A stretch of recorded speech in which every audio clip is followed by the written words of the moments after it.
हर कहानी कुछ कहती है। दोस्तों आइए सुनते हैं आज की कहानी क्या कहती है। कहानी शुरू करूं से पहले आपसे निवेदन करूंगा कि अगर आप इस चैनल पर नए हैं तो इस चैनल को सब्सक्राइब जरूर कर लीजिएगा। आज की कहानी का नाम है ज्ञान की तलाश। दोस्तों 100 दिन 100 वीडियो चैलेंज का ये 32वां वीडियो है और आशा कर रहा हूँ कि आप लोगों को वीडियो पसंद आ रही होंगी। बाकी का वीडियो देखने के लिए आप चैनल के प्लेलिस्ट पर जाकर देख सकते हैं। तो आइए शुरू करते हैं आज की कहानी। एक बार की बात है, लाक्षय त्रिशूल नाम का एक राजा राज करता था। वह बहुत ही लोकप्रिय था। वह बहुत ही दयालु स्वभाव का भी था। उसके खजाने में जो कुछ भी होता वो जरूरतमंदों में बांट देता था। वह दयालु होने के साथ साथ बड़ा बुद्धिमान भी था, पर वो अपने ज्ञान से हमेशा नाखुश रहता था।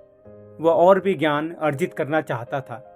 एक बार उसने अपने मंत्रिमंडल को बुलवा भेजा और कहा कि मैं ज्ञान की प्यास रखता हूँ।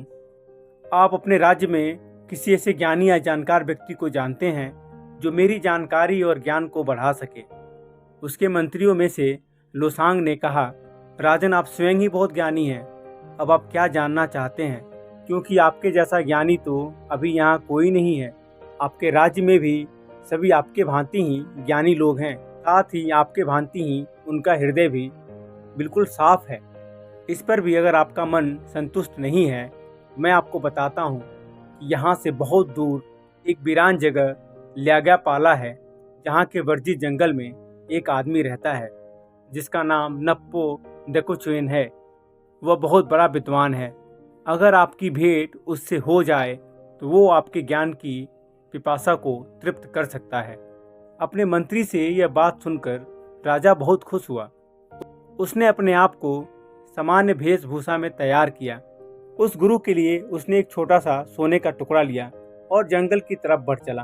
पूरे जंगल में राजा ने उस विद्वान की तलाश की। अंत में राजा की उस आदमी से भेंट हुई। राजा ने देखा कि वो सिर्फ अपने कमर के नीचे वाला वस्त्र ही पहना है। राजा को वो एक कसाई के जैसा दिखा। राजा जो सोना अपने साथ लाया था उसे वो आदमी को देना चाहा और कहा, मेरे ऊपर कृपा करो और मुझे अपना ज्ञान दो, मैं बदले में तुम्हें सोना दूंगा। जबकि नक्पो को लगा कि वो अपने वादे पर अडिग नहीं रहेगा। सोने का लोभ दिखाकर वो उसका ज्ञान छीन लेगा, इसलिए उसने उसे वहीं मार देने का निर्णय लिया। तब नागपो ने राजा से कहा, अगर तुम वाकई ज्ञान प्राप्त करने की चाह रखते हो तो तुम्हें साबित करना होगा। उसके लिए तुम्हें उस चोटी से कूदना होगा। राजा ने सोचा, मेरा ज्ञान प्राप्त करने से पहले ही अगर मैं चोटी से कूदता हूँ तो मैं अवश्य मर जाऊँगा, बल्कि अगर ज्ञान अर्चन के बाद मरता हूँ तो उससे किसी तरीके का पछतावा नहीं होगा, क्योंकि यही ज्ञान उसके अगले जन्म में सहायता करेगा। इसलिए राजा ने कहा, चोटी से कूदने से पूर्व मैं ज्ञान प्राप्त करना चाहता हूँ। उसके पश्चात आप जो भी कहेंगे मैं पालन करने को तैयार हूँ।